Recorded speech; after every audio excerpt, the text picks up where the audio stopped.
Beleza, galera? Nossa última questão da resolução, questão 32. Vamos nessa. Um observador analisou o movimento circular uniforme de uma partícula P ao longo de uma circunferência de raio igual a 3 metros e velocidade escalar linear igual a π sobre 4 metros por segundo.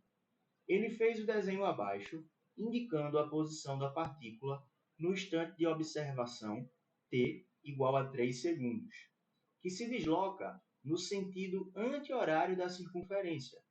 Ele também traçou um eixo x ao longo do diâmetro, com sua origem no centro da circunferência.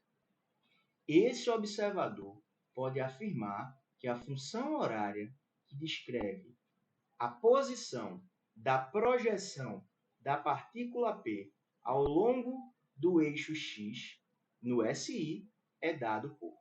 Pessoal, essa parte final aqui, ó, esse observador pode afirmar que sua função horária, que descreve a posição da projeção da partícula no ponto P ao longo do eixo x no SI, é dado por...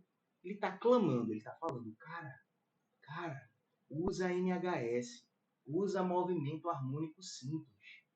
Por quê? Vamos discutir sobre, né?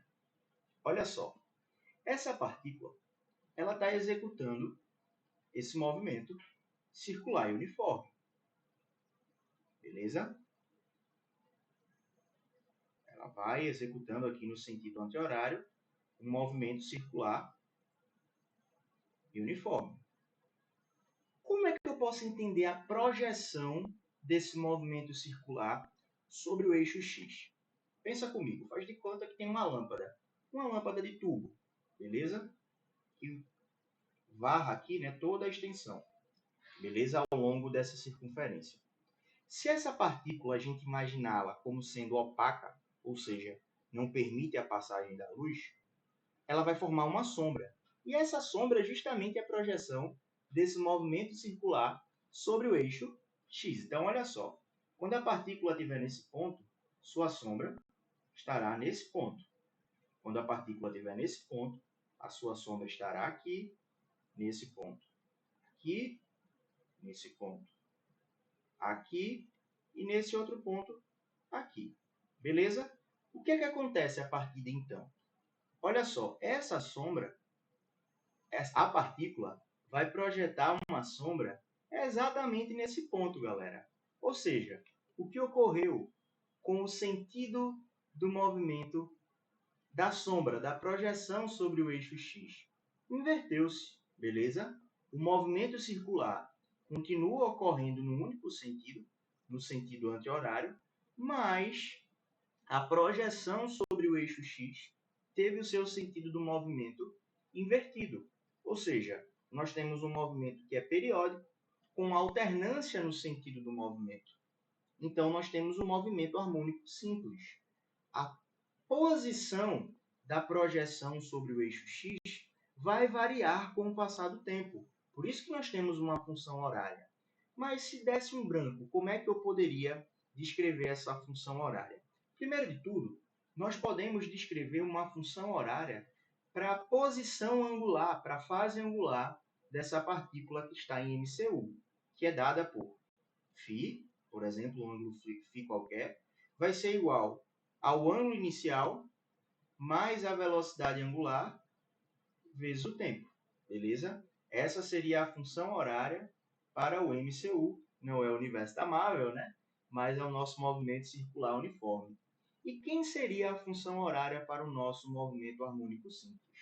Vejam só, a posição no eixo x, por exemplo, se a partícula estivesse aqui, eu teria uma projeção aqui no eixo x. Depende não apenas da partícula, né? Depende da sua velocidade, porque quanto mais rápido ela se mover, mais rápido essa sombra aqui embaixo vai se locomover, beleza? Então, a projeção sobre o eixo x vai depender de alguns fatores. Vai depender do ângulo inicial, beleza, galera? Vai depender dessa fase inicial. E vai depender também do raio da circunferência, beleza? Se essa circunferência muda o seu raio, muda a velocidade angular, consequentemente, a projeção sobre o eixo x vai ter uma outra relação, né? Uma outra descrição, podemos assim dizer. Beleza? Então, nós podemos fechar esse triângulozinho retângulo, porque aqui nós teríamos a nossa posição do eixo x. Beleza? Esse ângulo, galera, não necessariamente é a fase inicial. Por quê? Porque esse ângulo vai estar mudando com o passar do tempo. Isso seria para o caso em que o instante de tempo é igual a zero. Beleza? O instante de tempo inicial aí, ok. Mas como nós queremos uma expressão geral, uma vez que esse ângulo está mudando com o passar do tempo, de acordo com essa equação, a nossa função horária do MHS vai vir daqui, beleza? Ó, x, como é que eu posso associar x, φ e r? Nós temos um triângulo retângulo, onde x é o cateto adjacente e r é a hipotenusa por meio do cosseno. Então, o cosseno de φ é igual a x sobre r.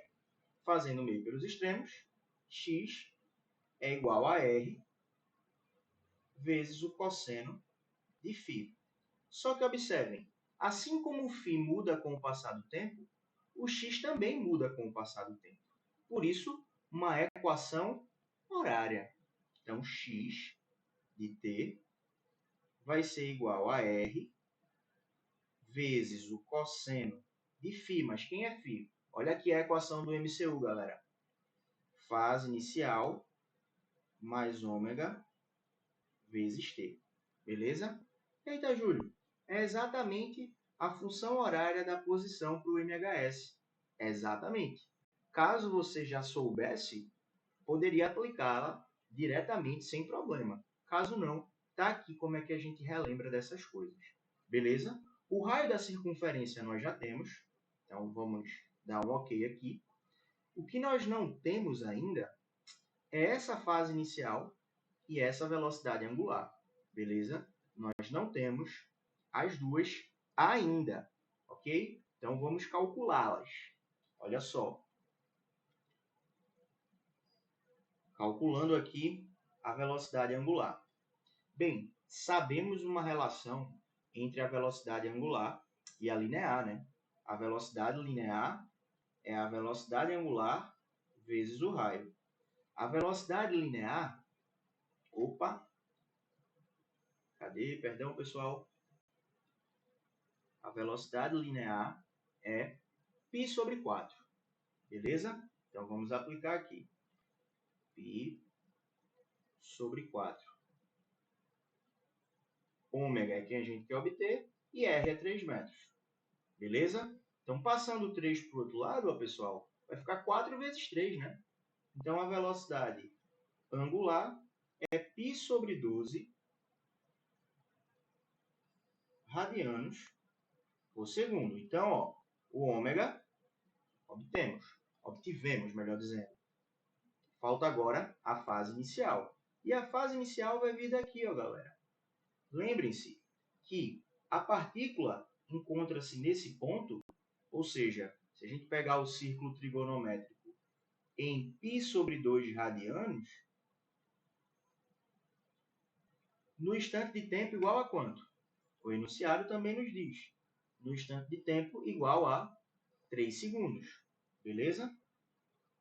Então, isso é válido para o instante de tempo igual a 3 segundos. Então, sabendo esse instante de tempo e a sua fase, bem como a velocidade angular, nós encontramos a fase inicial. Beleza? Então, vamos pegar essa equação e vamos trazê-la para cá. Beleza? Agora, então, olha só, π sobre 12, π sobre 2, perdão. A fase inicial é quem a gente quer obter, mais ômega, que é π sobre 12, vezes 3. Beleza? Se a gente simplificar aqui, né? 1 e 4. Esse termo passa para o outro lado e fica negativo.